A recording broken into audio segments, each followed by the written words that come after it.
할렐루야. 우리는 계속해서 이것이 복음이다 시리즈를 함께 나누고 있습니다. 지난주는 우리가 지금까지 해왔던 말씀들을 쭉 이렇게 복습하고 정리하는 시간을 가졌다면 오늘은 예수님에 대해서 조금 더 자세하게 살펴보려고 합니다. 예수님이 어떤 사역들을 이 땅에서 성취하시고 이루셨고 그것이 또 우리에게 어떤 의미가 있는지 함께 살펴보면서 예수님께서 하나님 나라를 회복하시고 또 예수님께서 십자가에서 죽으시고 부활하시고 또 승천하셔서 성령을 보내주심으로써 이 하나님 나라의 복을 우리가 누릴 수 있도록 하셨다라는 내용을 함께 살펴보려고 합니다. 아주 간단하게 말씀드리면요. 예수 그리스도로 말미암아 하나님 나라가 회복되었다라는 말씀을 나누려고 합니다. 오늘 본문은 사도행전 2장에 나와 있는 말씀입니다. 사도행전 1장은 예수님이 부활하시고 제자들과 40일 성경대학을 하시면서 복음에 대해서 이렇게 쫙 자세하게 설명하셨던 것 같아요. 그리고 나서 어떻게 하시죠? 다 가르쳤도다 하시면서 하늘로 이렇게 올라가십니다. 우린 그걸 이제 승천이라고 해요. 그래서 예수님께서 죽음에서 부활하시고 제자들과 함께 있다가 승천하면서 500여 형제들 또 예수님의 제자들 몇몇 여인들이 그것을 다 보게 됩니다. 그리고 하신 말씀이 모여서 성령이 임하는 것을 기다려라 이렇게 말씀하셔서 누구의 다락방이요? 마가의 다락방. 우리로 얘기하면 칸토 카페. 그런 곳에서 모여서 함께 기도하고 있어라 이렇게 말씀하셨어요. 그래서 이제 그곳에서 함께 마가의 다락방에서 모여서 기도할 때 성령이 어떻게 임하시죠? 급하고 강한 바람 같은 소리로 이러면서 이제 성령이 임하신 거예요. 성령이 임한 것을 가시적으로 본 것은요. 그때가 처음이고 그 이후로는 없습니다. 성령이 임하는 것을 왜 보여주셨냐라고 할 때는 새 언약에서 새 영을 부어주시겠다고 했잖아요. 그래서 그 새 영이 부어지는 것을 실제 목격하도록 그것을 보도록 그 예언이 성취가 되는 것을 보여주신 장면이 바로 사도행전 2장이 전반부에 나오는 성령의 임재의 모습입니다. 그리고 나서 각자의 방언으로 각자 나라의 언어로 막 복음을 전하기 시작하는 거예요. 그러면서 사람들이 이게 어찌된 일인고 이게 무슨 상황이지? 라고 얘기를 할 때 이제 베드로가 이 일은 이렇게 된 것입니다 라고 설명하는 내용이 오늘 본문입니다. 그런데 앞에 다루진 않았지만 2장 16절부터 21절까지는요. 어떤 내용이냐면 요엘의 예언을 다루고 있어요. 요엘서. 그러면서 지금 너희가 보는 이 성령이 강림은 마지막 날에 하나님이 약속하신 그 일이 이루어진 것이다 라고 얘기하는 겁니다. 여러분 요엘서의 그 선지자가 했던 것 중에 기억나시는 거 찬양도 있잖아요. 마지막 날에 여기까지만 하겠습니다. 성령을 부어주셔서 아비들은 꿈을 꿀 것이고 젊은이들은 환상을 볼 것이고 이런 얘기 하잖아요. 이게 언제 일어난다고요? 마지막 날인데 무엇이 부어지면요? 성령이 부어지면 하나님의 영이 임하면 이런 일들이 벌어질 것인데 라고 먼저 요엘서의 말씀을 가지고 이야기를 하면서 지금 말세가 도래했고 약속하신 하나님의 성령이 임하였기 때문에 이제 새 언약의 시대, 새 시대가 시작되었습니다라고 선포하면서 구약에 있는 내용들을 쭉 설명하는 겁니다. 그러면서 예수님이 어떤 분이신지를 자세하게 이야기하는 것이 바로 오늘 본문의 내용입니다. 근데 여러분 궁금하시죠? 지금 사도 베드로의 이 설교를 듣고 또 그곳에 모여 있는 유대인들은 어떤 분들이냐면 디아스포라 유대인이라고 해서 지금 이스라엘 땅에 살지 않는 거예요. 외국 각지에 살고 있습니다. 그래서 언어가 좀 다를 수 있어요. 유대인이긴 하지만 외국에서 지금 다른 나라에서 살고 있기 때문에 그 사람들이 지금 절기를 맞이해서 다 이곳에 모여 있는 거예요. 모인 와중에도 또 특별히 이렇게 사람들이 모여 있는데 막 방언을 하고 난리가 난 거예요. 사람들이 모이겠죠. 그래서 사도 베드로가 그들에게 이 일은 이렇게 된 겁니다라고 이제 복음을 이제 전합니다. 그랬더니 어떻게 돼요? 3,000명이 구원을 받습니다. 기대가 되지 않습니까? 한 분만 하셨기 때문에 300명, 300명만 돼도 우리가 이제 살아가면서 우리가 함께 3,000명에게 복음을 전할 수 있으면 얼마나 감사한 일이겠습니까? 그렇죠? 할렐루야? 예, 우리는 지금 이러한 시대에 살고 있습니다. 예. 그래서 지금 예루살렘의 청중들은 디아스포라 유대인으로서 구약에는 능통해요. 구약의 모든 말씀에 능통합니다. 그래서 지금 베드로가 오늘 함께 읽었던 이 본문을 설명하는 것이 구약의 어떤 예언의 성취 가운데 이루어지고 있다는 것인지를 한 번에 딱 파악할 수가 있는 거예요. 왜냐하면 그들의 역사이기 때문에 어려서부터 교육을 받은 사람들입니다. 너무 잘 알겠죠. 그래서 베드로의 이 짧은 설교지만 이것을 듣고 3,000명이 회심하고 구원을 받는 일들이 벌어지게 되는 것입니다. 자, 그래서 첫 번째, 하나님이 계획하신 십자가는요, 우리의 죄를 대신하신 대속의 사건입니다. 자, 22절, 23절 말씀 같이 한번 읽어보겠습니다. 22절, 23절 시작. 이스라엘 사람들아 이 말을 들으라. 너희도 아는 바와 같이 하나님께서 나사렛 예수로 큰 권능과 기사와 표적을 너희 가운데서 베푸사 너희 앞에서 그를 증언하셨느니라. 그가 하나님께서 정하신 뜻과 미리 아신 대로 내준 바 되었거늘 너희가 법 없는 자들의 손을 빌려 못 박아 죽였으나. 아멘. 보니까 하나님께서 예수님을 보셨죠. 들으라. 너희도 잘 알지 않냐. 하나님께서 나사렛 예수를 보내셨다. 근데 보내셨는데 어떤 일을 해요? 큰 권능과 기사와 표적을 보여주셨다라고 했어요. 그래서 우리 지난주 또 지지난주에 예수님이 이 땅에 오신 것은 인카네이션, 또 주님이 우리와 함께 하신 것은 임마누엘, 하나님이 너희와 함께 하신다는 그 뜻이었죠. 보내주신 거예요. 근데 보내주셔서 그냥 우리와 따뜻하게 가까이 같이 있는 게 아니라 권능을 행하시고 기사와 표적을 보여주셨는데 왜 이것들을 행하셨는가 하면 증언하셨다는 거예요. 증언. 예수님이 이런 분이다라는 것을 하나님이 증언해 주셨대요. 증언하신 겁니다. 뭐냐면 예수님에게 어떤 권위가 있죠? 신적 권위. 하나님의 아들로서, 하나님으로서 하나님께서 자기 아들을 이 땅에 보내주셨다라는 것이고, 이것을 통해서 또 알 수 있는 것은 무엇이냐면 큰 권능, 기사, 표적들을 통해서 하나님 나라가 이 땅에 다시 임했다라는 것을 보여주는 의미가 있습니다. 여러분 에덴 동산 생각해 보세요. 에덴 동산에는 얼마나 풍성하고 고통이 없고 또 뭐가 있었죠? 입을 걱정, 먹을 걱정, 자는 걱정 다 이 땅에서의 수많은 근심 걱정이 없는 그 나라가 사라졌잖아요. 우리 이제 쫓겨났잖아요. 그런데 예수님이 임하면서 이 땅에 다시 임한 거예요. 근데 거기서 끝난 게 아니라 예수님을 믿으면 어떻게 돼요? 그 나라에 들어가서 살 수 있게 되는 겁니다.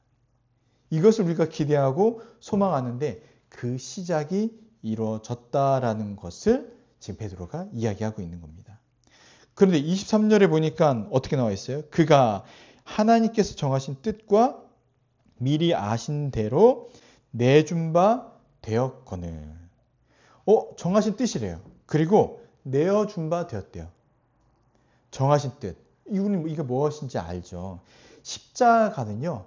예수님께서 이렇게 살다가 막 진짜 억울하게 당해서 난 죽고 싶지 않았는데 사람들의 오해와 갈등 속에서 어쩔 수 없이 죽은 게 아니라 예정되어 있었다는 거예요. 누구의 예정이요?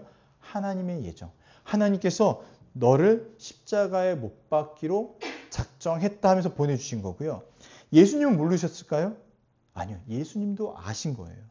예수님도 내가 이 십자가에 달려 죽어야 될 것을 아시고 이 땅에 오신 것.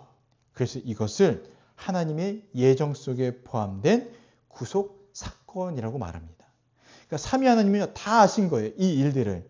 그런데도 불구하고 하나님은요 너무 속상해서 아들을 보내시기를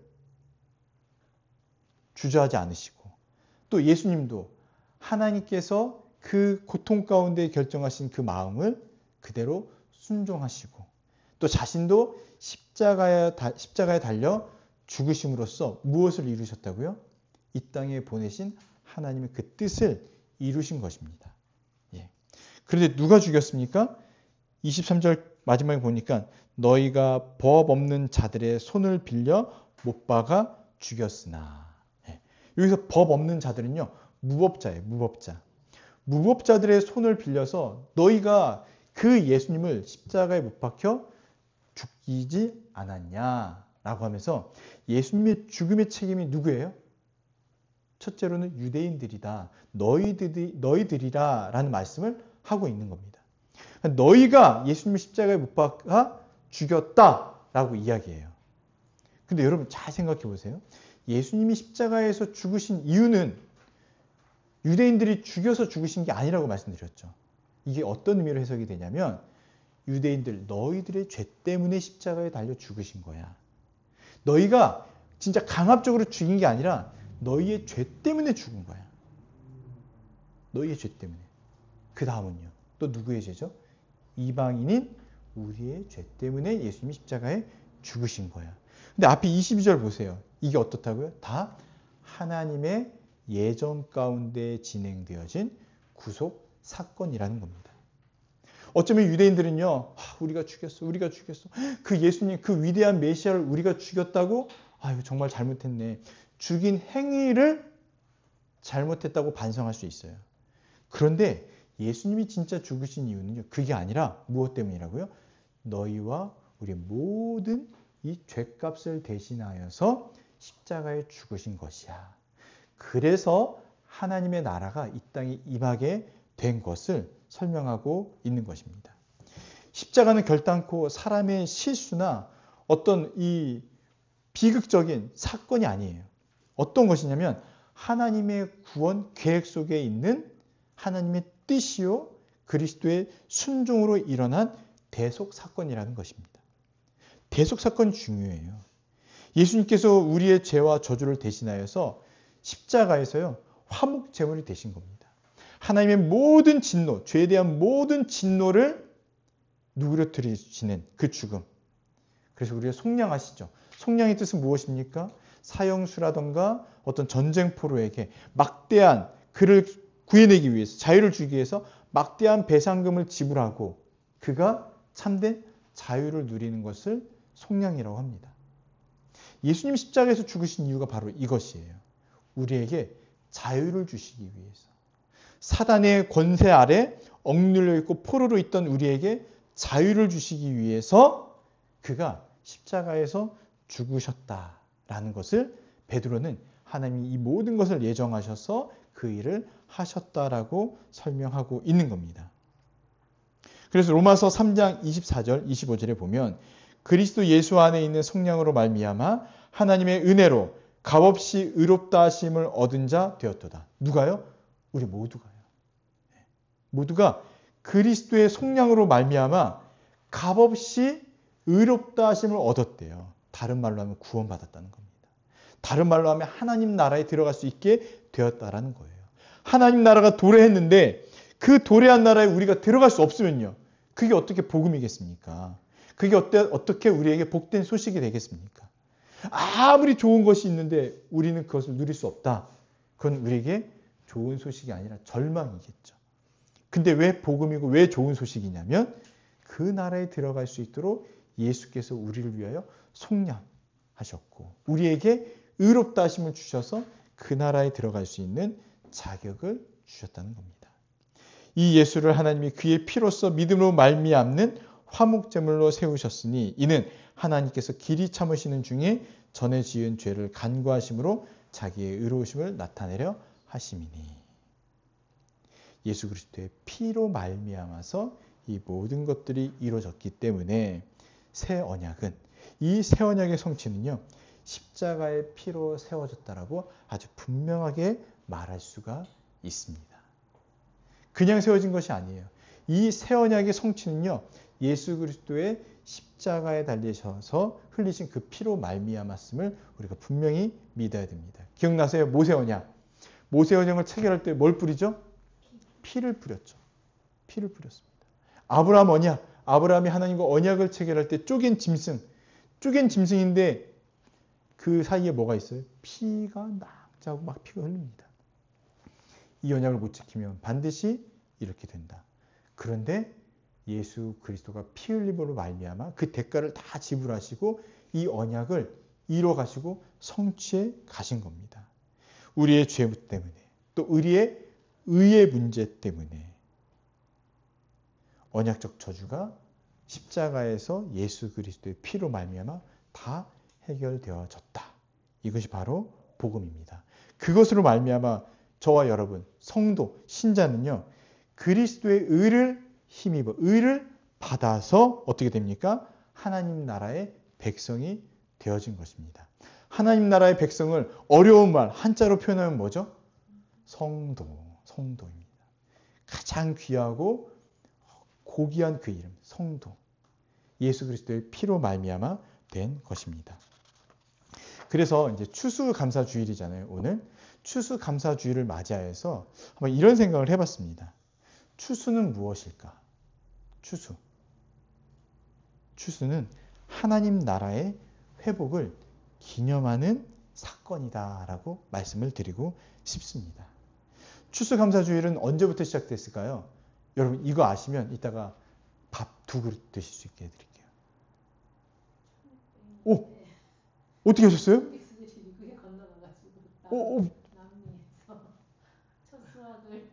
거의 챗 GPT인데요? 앞으로 우리 챗 유인성 성도님이라고 불러주시기 바랍니다. 예. 공부를 좀 하셨네요. 예. 1666년도에 이게 이제 영국의 청교도들부터 시작이 된 거예요. 왜냐하면 초막절, 맥추절 이런 이제 감사하는 전통에 이어서 감사 예배와 결합이 되면서 한 해의 추수를 감사하는 은혜를 베풀어 주심을 감사하는 예배가 시작되었고 우리 유인선 성도가 얘기한 것처럼 이게 미국으로 건너가서 미국의 이제 청교도들이 메이플라워홀을 타고 넘어가잖아요. 그러면서 미국에 세워진 이 청교도 교회들부터 또 전파가 되어서 오늘 우리까지 오게 된 겁니다. 그래서 이 추수감사주를 땡스 기빙이라고 하잖아요. 이 날이 감사한 거예요. 주신 것을 감사하는 날이 되어진 겁니다. 근데 여러분 한번 생각을 해보세요. 이 추수감사와 우리가 지금 배우고 있는 이 복음과 연결을 한다면 구약의 추수는 무엇이냐면 언약 백성을 먹이시는 하나님의 신실하심이 나타나요. 만나, 메추라기 이런 걸 기억하시면 됩니다. 그리고 끝까지 내가 너희와 함께 하겠다. 내가 너희를 지키겠다. 내가 너희의 상급이요. 내가 너희의 요새요. 이런 표현들 있잖아요. 이게 다 구약적인 표현입니다. 구약적인 표현이에요. 신약에서는요. 신약에서의 추수는 무엇이냐면 예수 그리스도의 십자가 복음으로 말미암아서 하나님의 백성들이 어떻게 된 거예요? 추수가 되어진 거예요. 추수가 되어진 겁니다. 드디어 열매를 맞아서 그 은혜를 누릴 수 있게 된 것이 바로 추수의 가장 근본적인 이유라고 말씀을 드릴 수가 있습니다. 따라서 오늘 우리가 나누고 있는 이 추수 감사는 단순히 먹을 것을 주심에 대한 감사가 아니에요. 좀 더 깊이 들어가면 주님의 십자가 부활에 감사고 또 한 가지는 하나님 나라의 회복을 이루신 것에 대한 감사이고 하나님이 나라에 들어가서 살게 하심으로써 그 영광을 누릴 수 있게 하신 것에 대한 감사입니다.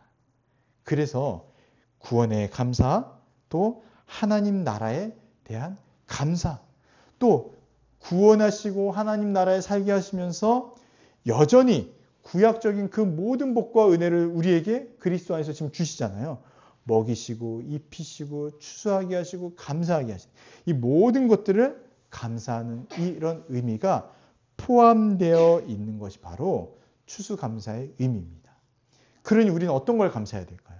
하나님께서 우리를 구원하심을 감사하고 하나님 나라의 복을 누리게 하심을 감사하고 또 먹이시고 입히시고 한 해를 잘 보낼 수 있게 하심을 감사하는 내용을 우리가 생각해 볼 수가 있는 것입니다. 여러분 감사하십니까? 정말 감사하십니까? 그리스도의 십자가 복음으로 십자가로 말미암아 하나님 나라가 회복되어졌고 그리스도로 말미암아 이 모든 것을 누릴 수 있는 것이 우리의 감사의 첫 시작임을 기억하시기를 바랍니다. 자, 두 번째는 예수님은 십자가로 사탄과 사망을 깨뜨리신 승리의 왕이 되셨다라는 겁니다. 24절 한번 볼게요. 하나님께서 그를 어떻게 하셨죠? 사망의 고통에서 풀어 살리셨으니 이는 그가 사망에 매여 있을 수 없었습니다. 예수님이 십자가에서 죽으신 것은 누구의 죄 때문이죠? 우리의 죄 때문에 죽으셨는데 그는 자기의 죄 때문에 죽은 것이 아니에요. 그러니까 죄의 짝은 사망이기 때문에 죄가 있는 자는 죽어서 그 사망 아래에 계속 영원토록 묶여 있어야 되는데 우리는요. 그럴 수밖에 없는 존재죠. 근데 예수님은요. 자기의 죄가 없으신 분이기 때문에 그의 죽음은 우리의 죄 때문이지만 그가 죽은 다음에는요. 사망에 매여 있을 수가 없는 겁니다. 그래서 부활하셔서 승천하셨다라는 것을 이야기해요. 다윗은 어떻습니까? 다윗은 시편 16편을 인용하여서 이야기하고 있는데 25절부터 28절까지 다윗은요. 그를 가리키려되 내가 항상 내 앞에 계신 주를 배웠으며 나로 요동하지 않게 하기 위하여 그가 내 우편에 계시도다. 그러므로 내 마음이 기뻐하였고 내 혀도 즐거워하였으며 육체도 희망에 거하리니 이는 내 영혼을 음부에 버리지 아니하시며 주의 거룩한 자로 썩임을 당하지 않게 하실 것이미로다. 뭐라고 고백하고 있죠? 주님이 내 옆에 계시고 그래서 평안하고 그뿐만이 아니라 내 영혼을 음부에 버려두지 않고 지옥에 버려두지 않고 거룩한 자로 썩임을 당하지 않게 하실 것이다. 다른 말로 하면 부활하게 할 것이다 라는 걸 믿는 겁니다. 근데 지금 다윗 시대에 예수님이 오셨나요? 아니죠. 그런데도 이런 고백을 했다는 거예요. 시편을 통해서. 그런데요. 재미난 건 29절 한번 읽어보시겠습니까? 29절. 자, 시작.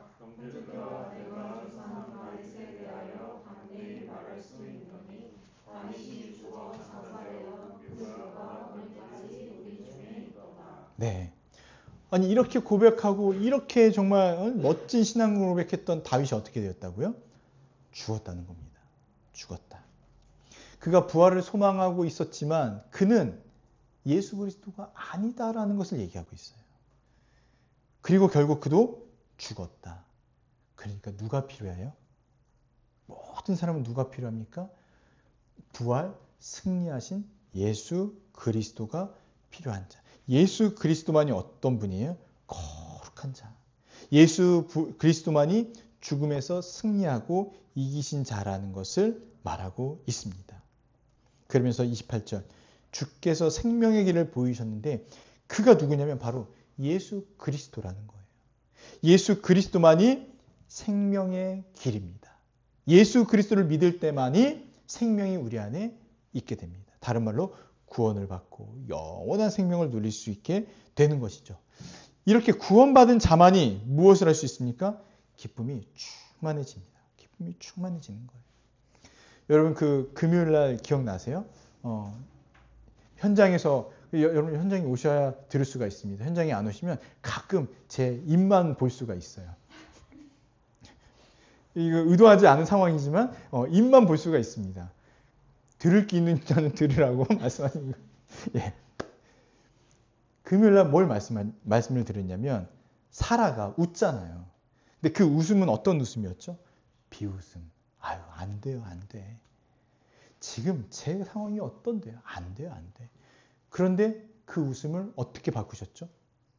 기쁨으로 바꾸셨어요. 이삭이란 그 말 자체가 나의 기쁨이고 나의 기쁨을 받았을 때 사라가 어떻게 해요? 수많은 사람들이랑 그 기쁨을 나누잖아요.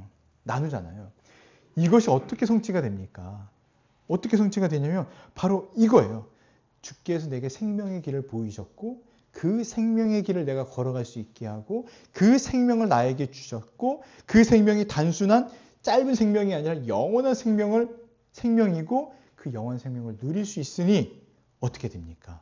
이 땅에서 사단의 그 권세 아래 살던 그 죽은 자가 이 생명을 누리니 기쁨이 넘치게 되죠. 넘치게 되는 겁니다. 충만하게 되는 것을 이야기하고 있는 것입니다.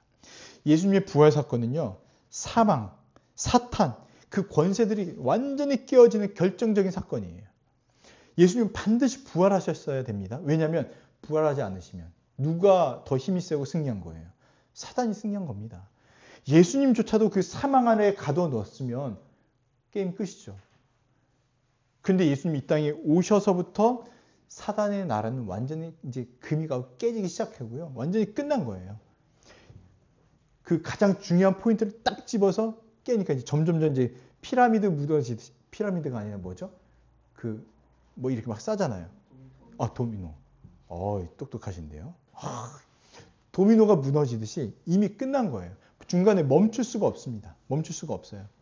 근데 결정적으로 예수님이 죽음에서 부활하셨다는 거에서 이제 끝난 거예요. 예수님이 부활하셨으니까 예수님을 믿는 자들도 어떻게 되는 거예요? 부활하는 거예요. 우와, 우리가 다시 살아난다고요? 그 의미보다 좀 더 생각해 보면 우리 역시도 사단이 우리를 사망에 묶어둘 수 있다는 거예요? 없다는 거예요? 없게 되었다는 겁니다. 왜요? 예수 그리스도 안에서. 예수 그리스도로 말미암아 그 부활을 우리도 누리게 되는 겁니다. 그래서 우리도 사망에 묶여두지 않고 부활하고 영원한 생명을 누리고 하나님 나라에 거할 수 있다는 것을 믿음으로 계속해서 이야기하고 있는 겁니다. 예수님의 승리가요, 이제 누구의 승리가 되어졌죠? 우리의 승리가 되어졌습니다. 할렐루야! 네. 할렐루야! 옆에 계신 분과 한번 인사해 보겠습니다. 승리하셨습니다. 승리하였습니다. 예. 오늘 예배 분위기가 얼마나 좋은지 몰라요. 예. 얼마나 소음도 없고 너무 좋습니다. 주께서 은혜 주셔서 조만간 이런 일들이 계속해서 일어나기를. 여러분들도 너무 집중이 잘 되지 않으세요? 내가 이렇게 집중하고 있나 깜짝 놀라셨죠? 주님 은혜를 베풀어 주시기를 기도합니다. 그래서 정말 핵심 요원을 투입해 가지고요, 그 두 아이에게 지금 말씀을 가르치기 위해서 좀 애를 쓰고 있습니다. 이번 주에도 막 교재를 이만큼 사가지고 다 연구하고 있는 거예요. 그 일을 하라고 맡겼습니다. 네. 사망 권세가 끼어지는 이런 결정적인 사건이요, 정말 가시적으로 드러나고 있는 거예요. 가시적으로. 여러분 이걸 느끼세요? 이게 믿어지세요?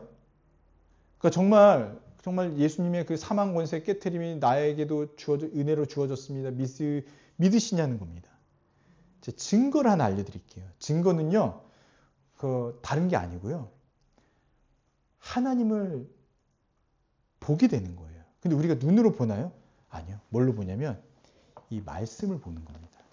이 말씀이요, 정말 이렇게 믿어지고 아멘 되어지고 감사하고, 찬양할 때 정말 주님이 이 고백을 들으시고 또 이 찬양할 때 그 깊은 이 마음이 막 올라오잖아요. 감사, 은혜. 이게 성령께서 어루만 주시는 거거든요. 다. 이게 바로 증거입니다. 예수님을 믿지 않는 사람들은요, 이거 절대 경험할 수가 없어요. 아무리 똑똑한 박사님일지라도, 교수님일지라도, 아무리 천재라고 하더라도, 이 말씀을 다 이해하는 사람이라 하더라도요, 예수 그리스도의 이 사망 권세를 깨뜨린 승리를 경험하지 못하면, 믿지 못하면 누릴 수가 없는 겁니다. 다른 말로 하면요, 하나님의 영광의 빛을 못 보는 거예요. 그리스도 안에서 구원받은 자만이 사망 권세가 깨트려지고, 이제 옮겨가는 게 아니고요, 사망 권세가 깨트려지면서 예수 그리스도를 믿는 자는요, 깨트려졌고 바로 하나님 나라로 옮겨져서 살아가는 겁니다. 그래서 성도라는 이름을 주어지는 거예요. 앞으로 그렇게 될 게 아니라 이미 그렇게 되어져 있다. 이미 그렇게 되어져 있다라는 것을 여러분 믿으시기를 바랍니다. 그래서 골로새서 2장 15절을 보면요, 통치자들과 권세들을 무력화하여 드러내어 구경거리로 삼으시고 십자가로 그들을 이기셨느니라, 이렇게 말씀하셨어요. 십자가로 이기시면서요, 그때 통치자, 권세자, 영적으로는 사단을 다 무너뜨리고 다 끝장내 버리고 구경거리로 삼으시면서 그리스도가 승리하셨음을 드러내셨다라는 겁니다.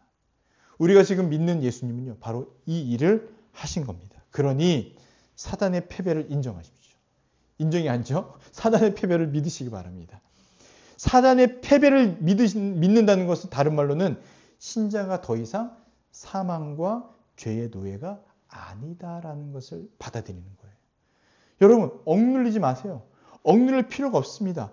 이제는 흑암의 권세에서 사랑의 아들의 나라, 하나님의 나라로 옮겨졌음을 우리가 믿고 더 이상 죄의 노예, 죄가 우리의 지배, 죄가 우리의 주인으로서 살아가지 않는 존재라는 것을 믿으셔야 돼요. 네, 믿으셔야 됩니다. 이거 믿는 게 진짜 크거든요. 더 이상 우리는 죄의 노예가 아닙니다. 어떤 의미냐면 죄의 노예는 뭐예요? 자기의 주권이 없죠. 자기의 권한이 없습니다. 시키면 시키는 대로 해야 돼요. 죄의 노예라는 것은 그냥 죄가 원하는 대로 살아가는 존재인 거예요. 하나님을 부정하고 하나님이 하지 말라는 거 다 하고 그러면서도 그것을 헤어나올 수가 없는 상태. 그런데 이제 우리는 어떤 존재냐면요. 죄를 안 지을 수 있는 힘과 능력이 있는 존재예요. 먼저는 안 지을 수 있다. 그리고 그것을 행할 수 있는 힘과 은혜와 능력이 있는 존재로 완전히 바뀌었다는 겁니다. 이것을 믿으시기를 바랍니다. 로마서 6장 6절. 우리가 알거니와 우리 옛사람이 예수와 함께 십자가에 못 박힌 것은 우리 옛모습을 얘기하죠. 죄의 몸이 죽어 다시는 우리가 죄에게 종노릇하지 아니하려 함이니. 다시는 죄의 종노릇하지 않는다는 겁니다.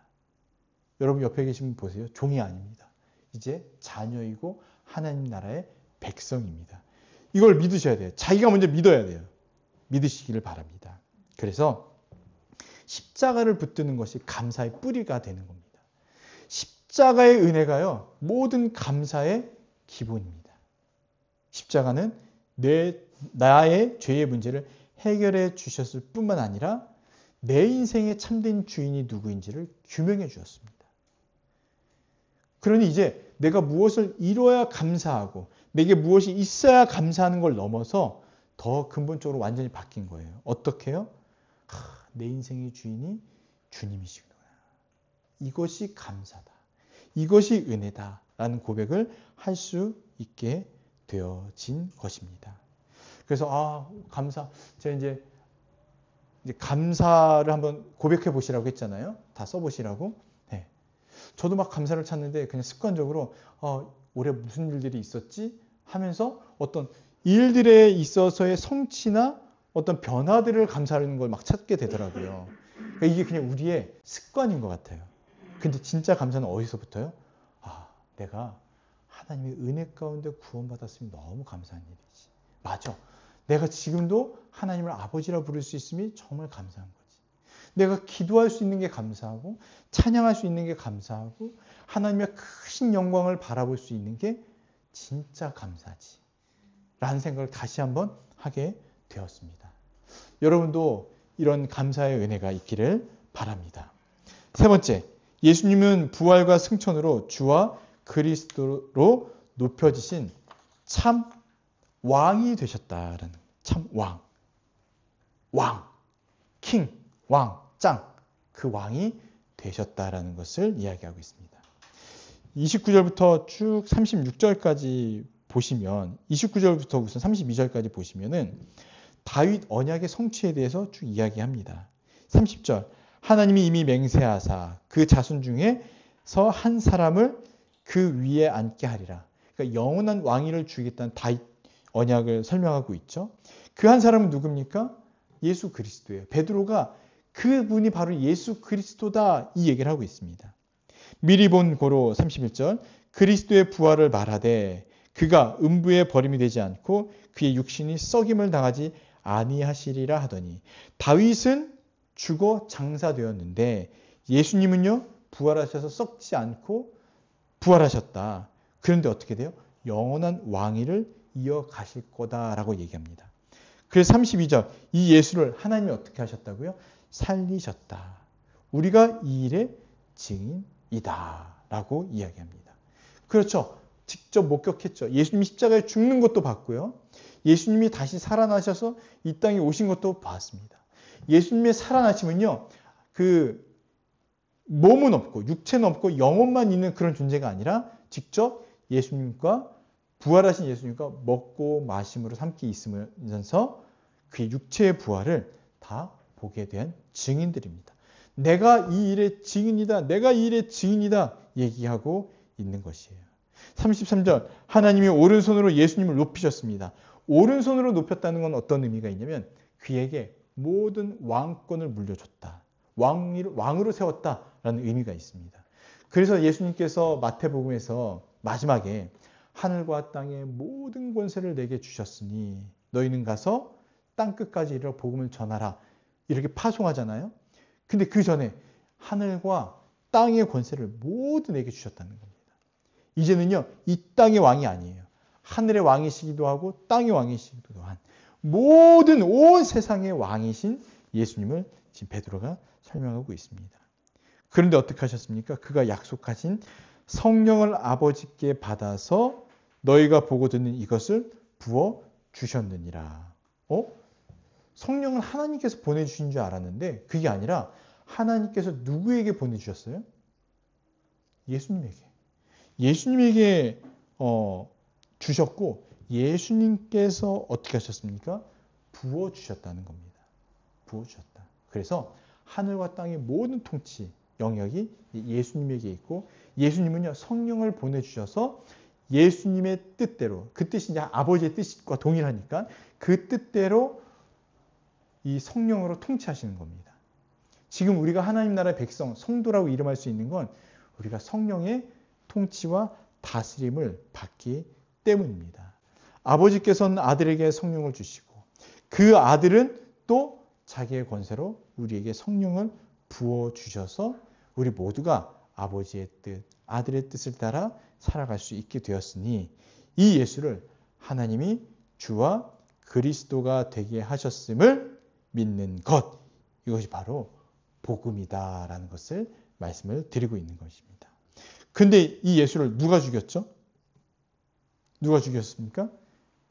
너희가 십자가에 못 박아 죽었다. 우리 36절 말씀 한번 읽어보겠습니다. 시작. 그런즉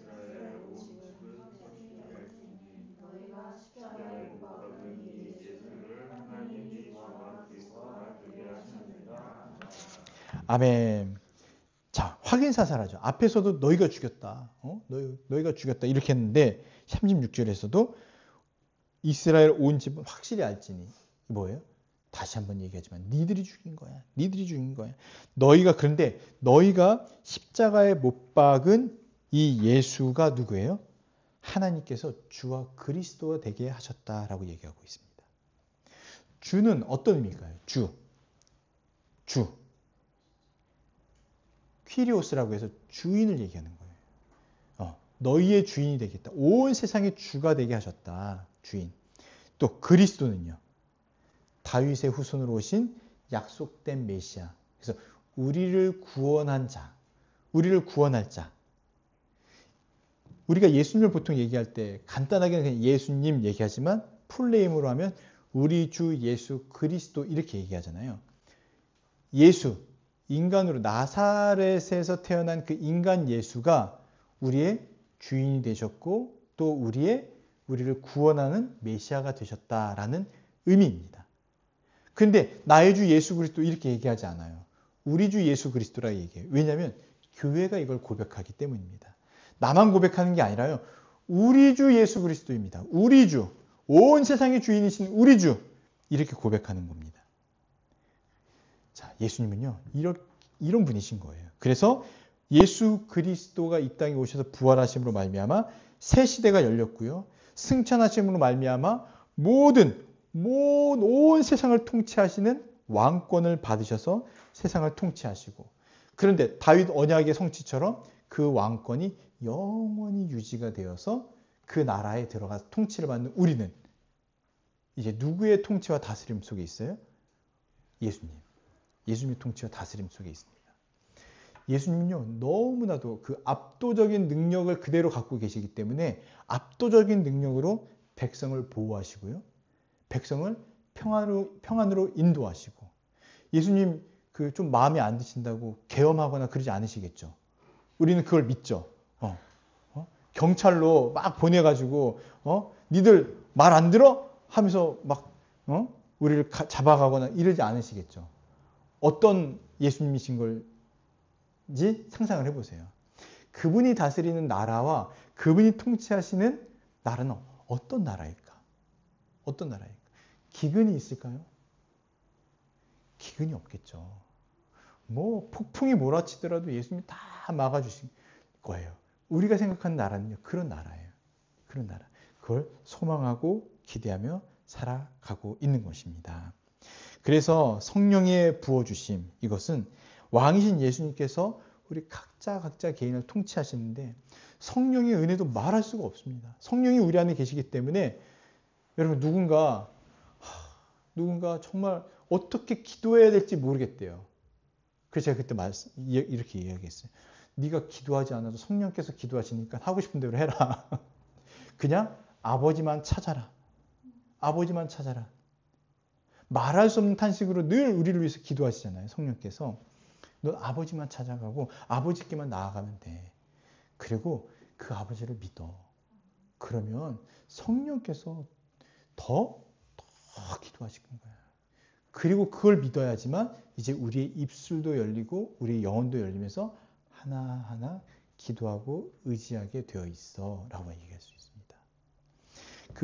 저는 이제 강아지를 별로 이렇게 좋아하진 않아요. 그래서 반려견 분들한테는 제가 좀 부담스러울 수 있습니다. 왜냐하면 이해해 주세요. 제가 초등학교 1학년 때 물렸어요. 뒷다리를. 종아리를 물려가지고요. 그때 병원 가고 난리가 났습니다. 얘 이제 광견병 걸린다. 그래서 막 주사 맞고 다행히 뭐 그런 주사를 맞은 강아지라고 해서 그런데 아직도 그 생생한 그 현장이 기억이 나요.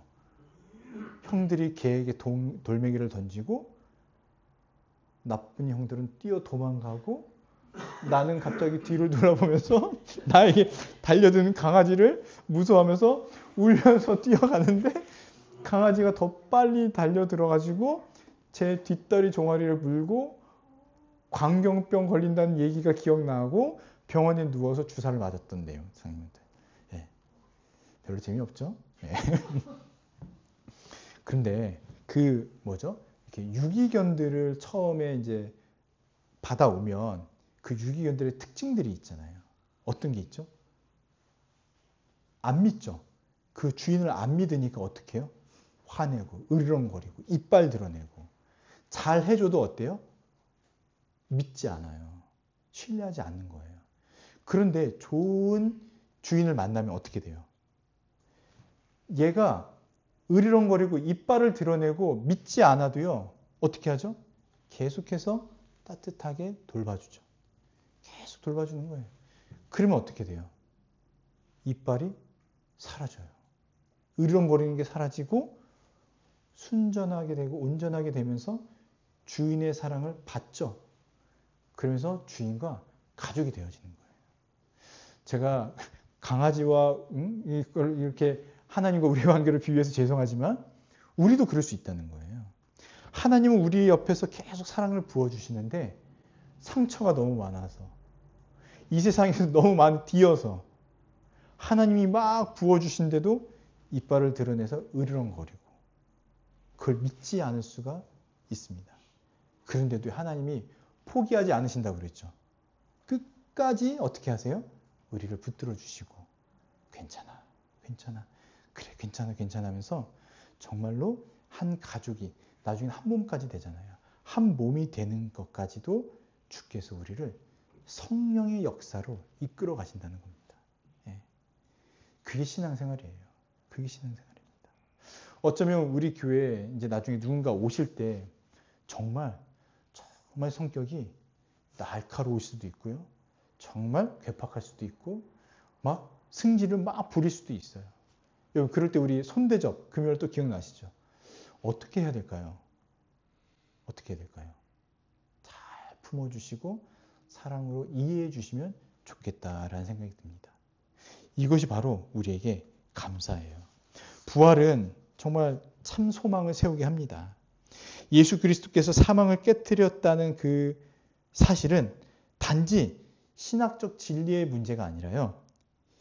인생의 모든 절망의 자리에서 빛을 비춰주시고 그것이 어둠이 아니라 이제는 밝은 빛, 양지로 우리를 이끌어내셨다라는 것입니다. 우리가 이것을 믿는 겁니다.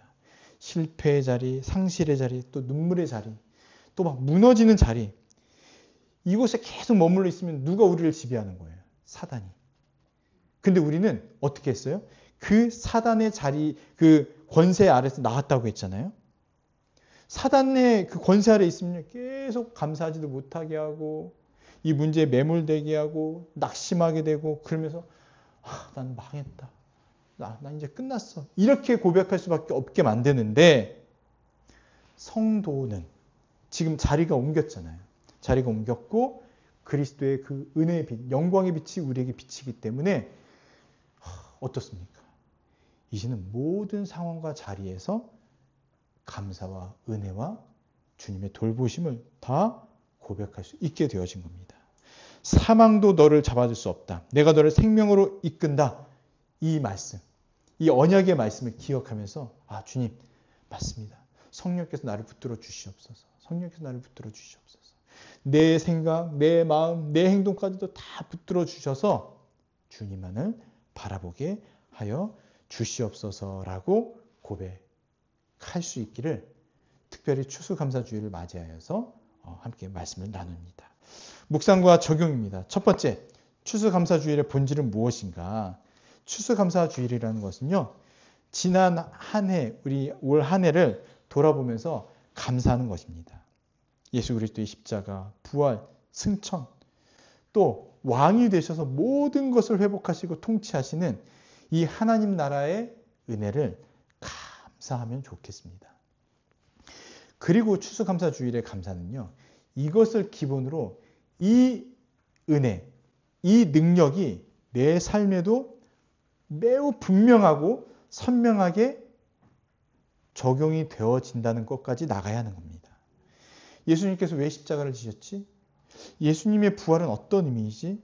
예수님의 왕으로 통치하시는 것은 나는 어떻게 그걸 받아들이고 어떻게 살아가고 있는가라는 질문들을 스스로에게 던져보는 겁니다. 그런데 잘 와닿지 않아요. 잘 와닿지 않아요. 저도 잘 와닿지 않았습니다. 그래서 제가 한 사람을 소개하려고 해요. 한 사람을 소개하려고 합니다. 보세요. 예수 그리스도가 이루신 모든 일들이 어떻게 내 삶에 직접적으로 적용이 될 수 있는가, 적용이 될 수 있는가 한번 생각을 해보세요. 이 사람은요, 어렸을 때 가족들로부터 왕따를 당합니다. 왕따를 당해요. 아니, 밖에서 왕따 당하는 것도 힘든데 어디서요? 가족, 형제들로부터요, 완전히 따돌림을 당해서 어떻게 되냐면 버림을 받아요. 완전히 버림을 받습니다. 그렇게 그래도 어떻게 지내다가 청년기가 되었는데, 청년기 때는요, 또 누군가의 질투로 말미암아서 정말 극심한 고난과 어려움에 처하게 돼요. 다녔던 직장도 잃어버리게 되고, 완전히 거주지조차도 사라지고 쫓겨나게 된 거예요. 근데 여기서 멈추지 않습니다. 주변 사람들은요, 왜 자꾸 나를 배신하는지. 배신이요, 그냥 배신이 아니에요. 완전 자기를 죽음의 사지로 몰아넣는 배신. 이런 배신이 계속 당합니다. 너무 불쌍하지 않아요? 너무 속상하지 않아요? 그렇죠? 반전이 있습니다. 성인기에도 똑같아집니다. 뭔가 회복이 되어지고 반전이 일어날 것 같은데요. 성인기에는 끊임없이 전쟁터에 불려나가게 되고, 또 전쟁터에서 승리하더라도요, 자기의 측근들이 배신하고 계속되는 위기를 평생 동안 경험을 하게 되어집니다. 가정은 어떨까요? 가정은요, 더 심각합니다. 자녀들의 문제가 장난이 아니에요. 난리법석이에요. 난리법석. 말할 수 없을 정도로 가정에 비극이 일어나고요, 자기도 하나님 앞에 큰 범죄를 일으켜서 죽게 되어지는 이런 일들이 계속 일어납니다. 노년기에도요, 평안한 여생을 보내지 못해요. 늘 분쟁과 불안한 이 삶 속에서 살아가게 되었습니다. 이 사람이 누굴까요? 이 사람이 누굴까요? 다윗입니다. 다윗의 인생을 생각해 보세요. 다윗이요. 객관적으로 봤을 때 여러분 다윗처럼 살고 싶으세요? 이게 다윗의 인생이거든요. 형제들한테 따돌림을 당하고 계속 전쟁터에 불려나가고 사울의 질투 속에서 그 비파와 수금타던 그 직장도 잃어버리게 되고 또 쫓겨나가게 되고 아둘람 광야에서 살고 정말 몇십 년을 그렇게 지내잖아요. 미친 사람이 되어서 지내기도 하고 그리고 나서 왕으로 돌아왔지만 어때요? 평안은 잠시. 그 평안 가운데 또 범죄하고 또 자녀들도 잘 낳습니다. 근데 이 자녀들이 어떻게 해요? 반란을 일으키고 왕에 쫓아내고 다시 회복했지만 난리가 아닌 거예요. 난리가 아닌 거예요. 이런 다윗의 인생, 정말로 평안보다 고난이 더 많았던 다윗의 인생에서 다윗이 어떤 인생을 또 살았을까요? 이런 고난 가운데서도 다윗은 늘 누구를 찾아요? 하나님을 찾고 하나님께 감사하고 하나님께 영광을 돌리고 노래하던 다윗이었다는 겁니다. 그래서 여호와는 나의 참 목자이십니다. 주님만이 나의 참 목자이십니다. 라고 늘 고백을 했습니다. 다윗의 시편이 많아요. 또 고난 중에 불렀던 시편들이 많은데 이 내용들이 거의 다 광야에서 도피 생활을 할 때, 또 아둘람 굴에서 피난했을 때 부담 갖지 말고 할 일을 하면 됩니다. 괜찮아요? 이런 상황에서 노래했던 내용들이에요. 그래서 우리 시편 23편 한번 말씀 찾아서 같이 읽어보겠습니다. 시편 23편.